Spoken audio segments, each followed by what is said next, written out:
समय तो हो चुका है, अभी तक यमराज आ ही नहीं रहे। यथा राजा तथा प्रजा।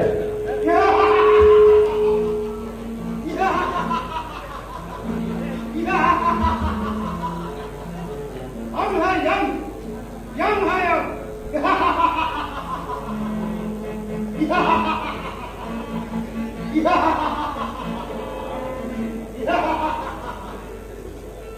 प्रणाम महाराज। आज का कार्य पूरी किया जाए। जो आज्ञा महाराज।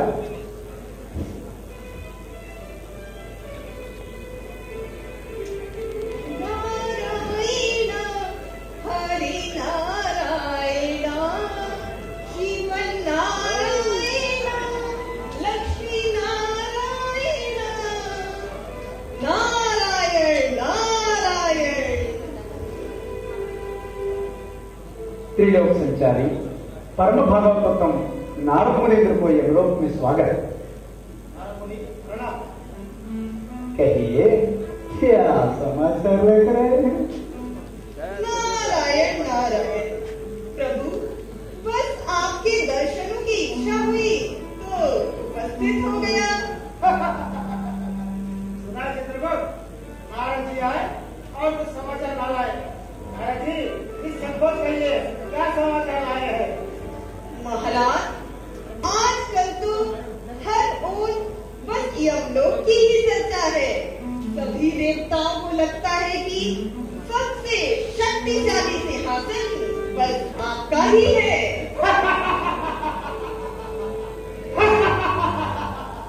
निसंकोच, सत्य वचन, सत्य वचन। किंतु महाराज, आप यहाँ सुरा सुंदरी में लीन हैं और वहाँ हर देवता आपका सिंहासन पाना चाहता है। हम है यम, यम है यम।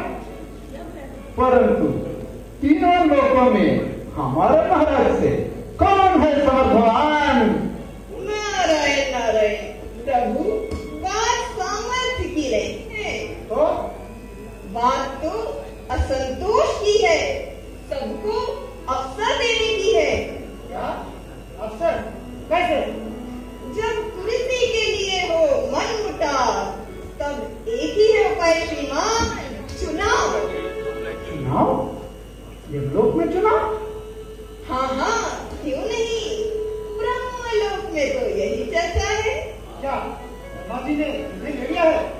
जी, उन्होंने संकेत दे दिया है। महाराज, अगर ऐसा है तो हम भी चुनाव लड़ें और विजय प्राप्त करें। क्यों मयूर जी? हाँ, अति उत्तम चित्रगुप्त। चुनाव हम लड़े, क्या हम जीत पाएंगे चुनाव? क्यों नहीं महाराज। चुनाव लड़ने और जीतने के अनुभव हमें कहाँ? हाँ नारद मुनि, आप तो त्रिलोक संचारी है, आप ही कुछ मार्गदर्शन करें। महाराज, तीनों लोकों में केवल भूलोकवासी ही इस प्रक्रिया में निपुण है। वहाँ तो चाय वाले से लेकर अफसर तक सभी को इस प्रक्रिया में महारत हासिल है। मेरा आप भूलोकवासियों से ही मार्गदर्शन लीजिए और अब हमें प्रस्थान की अनुमति दीजिए। तो नारद जी, दिल्ली क्या है? क्या इधर तक होगा, दूसरा तक पहुँचाना क्या? नारायण नारायण। ठीक है, जैसी आपकी इच्छा। नारायण हरि नारायण श्रीमन नारायण लक्ष्मी नारायण। महाराज, क्या उसी से पहले मनुष्य को हम लोग ले आ सकते क्या? क्यों नहीं महाराज, मनुष्य की तिथि और समय तो हम ही तय करते हैं। ये रही भविष्यवाणी, ये रही कर्म, कुछ भी संभव है। वैसा भी हमारे नियमानुसार 8 घंटे के लिए किसी भी मनुष्य को सुप्त चेतनावस्था में भूलोक से यमलोक लाने की इजाजत तो है। चित्रगुप्त, समस्या बड़ी जटिल है, समय कदापि व्यर्थ न करें।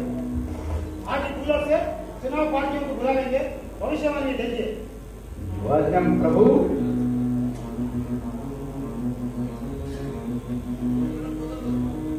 महाराज, सबसे पहले मैं उस शर्मा को पेश करना चाहता हूं जिसने अपने प्रथम प्रयास में ही बुद्धिजीवियों के शहर दिल्ली में मुख्यमंत्री बनकर किया है कमाल, कर दिया विरोधियों को बेहाल। नाम है अरविंद बेनीवाल। अरविंद बेनीवाल।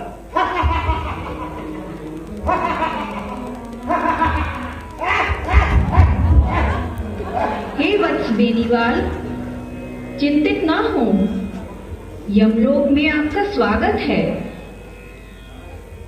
आपको सुप्त चेतन अवस्था में चुनाव के विषय में यमराज को सलाह देने के लिए बुलाया गया है।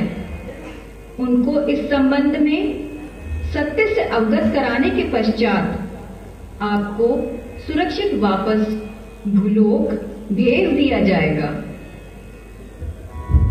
महाराज जी को मेरा प्रणाम।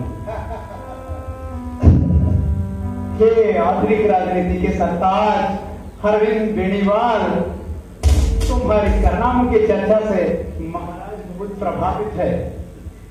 इस कला की कुछ ज्ञान व विजयी पाने की कुछ मूल मंत्र हमारे साथ भी साझा करें।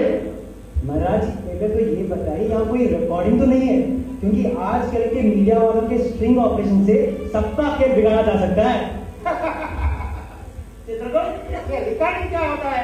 महाराज, ऐसी तुच्छ हरकतें सिर्फ भूलोक में ही होता है।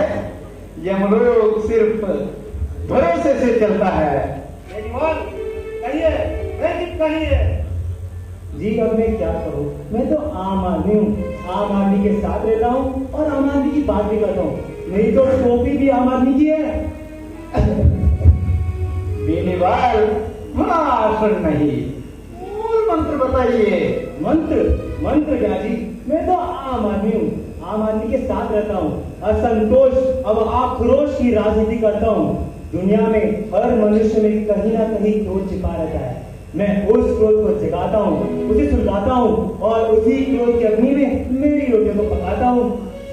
बेनीवाल, आखिर यह आक्रोश में कैसी राजनीति कर सकती है? जी, मैं तो बहुत साफ इंसान हूँ, साफ बातें भी करता हूँ। एक आम आदमी को क्या चाहिए? सस्ते दरों में बिजली, पानी और मकान। बस मैंने दिल्ली वासियों को यह विश्वास दिलाया कि बिजली का बिल बहुत ज्यादा है और अगर सरकार चाहे तो उसे कम कर सकते हैं। बस यह सुनकर उनका क्रोध पनपने लगा। फिर बिजली ना जमा करने के लिए मैंने उन्हें उकसाया और जब बिजली कट जाती है तो सबका क्रोध मिलकर आक्रोश का ज्वाला का रूप धारण लेती है और मैं इस आक्रोश को यहाँ रुकने नहीं देता हूँ। इसे कीच कीच कोने कोने चौराहों तक लेके जाता हूँ, अनशन अवधरना करवाता हूँ। मैं तो दिल्ली के चुनाव भी इन्हीं के साथ, इन्हीं के लिए, इन्हीं के धन से लड़ाऊं ताकि ये जो आम आदमी की छवि जो है इनके साथ कायम रह सके। क्या कहा? अनशन यानी कि भूखंडर? महाराज जी, जब मैं सत्ता में था, यानी जब मैं दिल्ली के मुख्यमंत्री था, तब भी मैंने अनशन किया था। क्योंकि ये जो आक्रोश का ज्वाला है ना, इसे कभी ठंडा नहीं होने देना चाहिए। अगर एक बार ये बुझ गया तो फिर से चलाने में बहुत पसीना हो जाएगा। मैंने पिछले 10 साल में भ्रष्टाचार चिल्ला कर इस आक्रोश को हवा दी है। बहुत कठिनाई सहनी पड़ी है इसके। परंतु बेनीवाल, ये भ्रम तो कभी भी टूट सकता है ना? जी, भ्रम तो टूट ही गया, इसलिए मैं ऐसे यहाँ पे भ्रष्टाचार बढ़ा के। मैं अकेला इंसान हूँ, मैं क्या कर सकता हूँ भला? अगर आप मुझे दिल्ली के 70 सीटों में अकेले चुनौती देने के लिए स्वीकार करेंगे तो मैं अवश्य जीतूंगा। अगर आप मुझे भारत के लिए 544 बेनीवाल दे देंगे तो मैं अवश्य भारत का प्रधानमंत्री बनकर दिखाऊंगा। जी बेनीवाल, अब आप जाके विश्राम कीजिए। जी आज्ञा।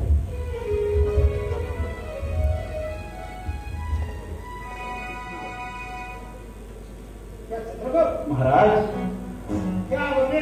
अपने लोगों में आक्रोश बनाना होगा, अपनी प्रजा में क्रोध। महाराज, विपक्षी उम्मीदवार ऐसी कुछ अराजकता की बातें करे तो फिर भी कुछ समझ में आता है, परंतु सत्ता में कहते हुए ऐसी प्रयोग कल्पना से दूर लगता है। तो ठीक है, तो क्या कोई सत्ताधारी चुनाव क्रांति नहीं है? देखिए भविष्यवाणी में उन्हें बुलाएंगे। हाँ प्रभु। महाराज वो सत्ताधारी पर गया, नाम है गजेंद्र लोधी। गजेंद्र लोधी।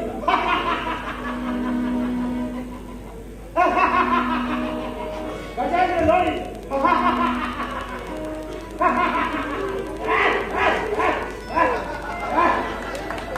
हे वत्स लोधी, चिंतित न हो, यमलोक में आपका स्वागत है। आपको सुप्त चेतन अवस्था में चुनाव के विषय में यमराज को सलाह देने के लिए बुलाया गया है। उनको इस संबंध में सत्य से अवगत कराने के पश्चात आपको सुरक्षित वापस भूलोक भेज दिया जाएगा।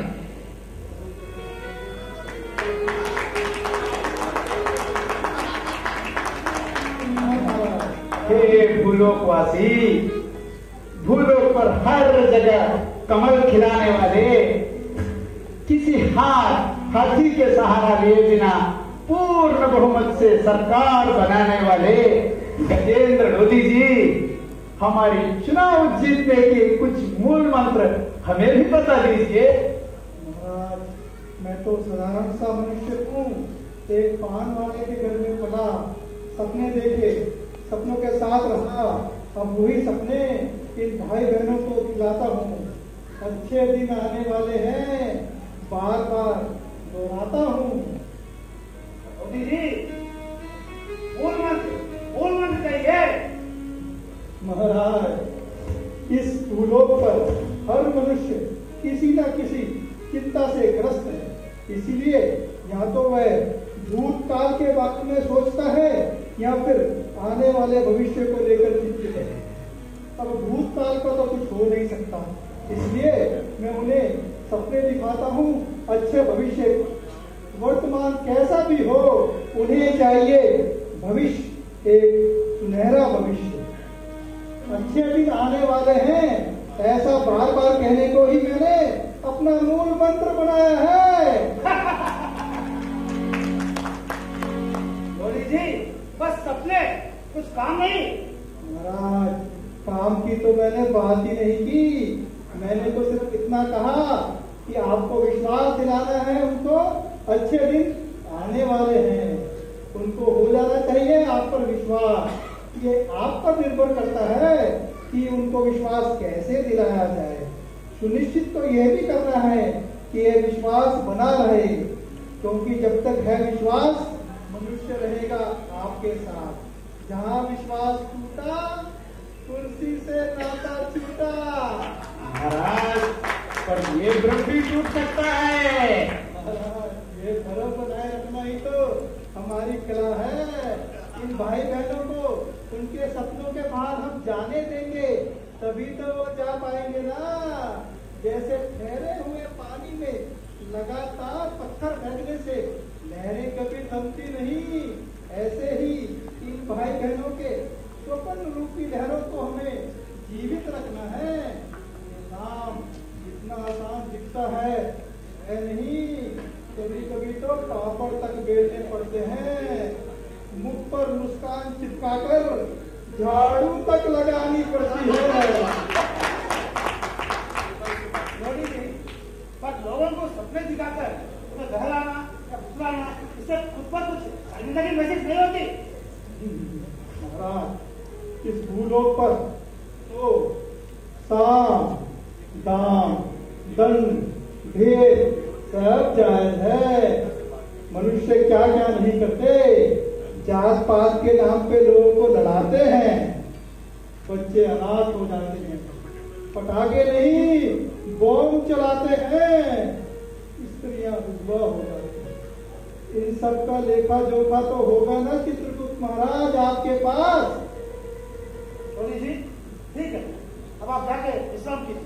जो आगे महाराज।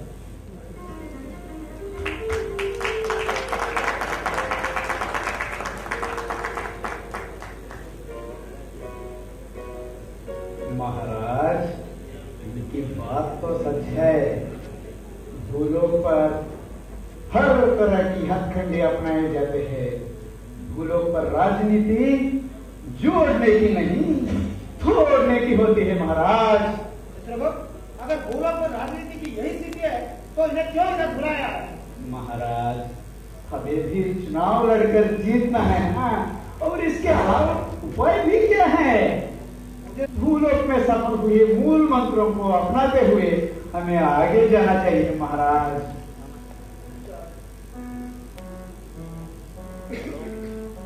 ठीक है चित्रगुप्त, ठीक है, तुम भी जुट जाओ, कुछ सोचो, कुछ हसीन सपने बनाओ।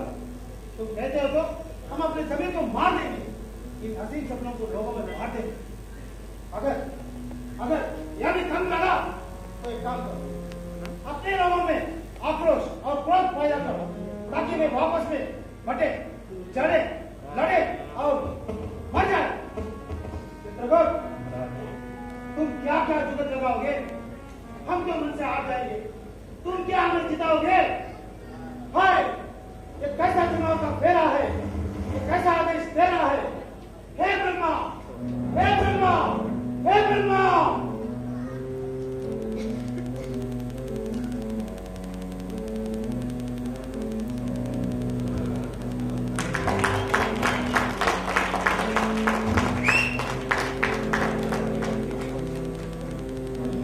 हे वत्स, गलत चुनाव प्रक्रिया नहीं, अपितु गलत वह रास्ता है जो भूलोकवासी अपनाते हैं और धरती को नरक बनाते हैं।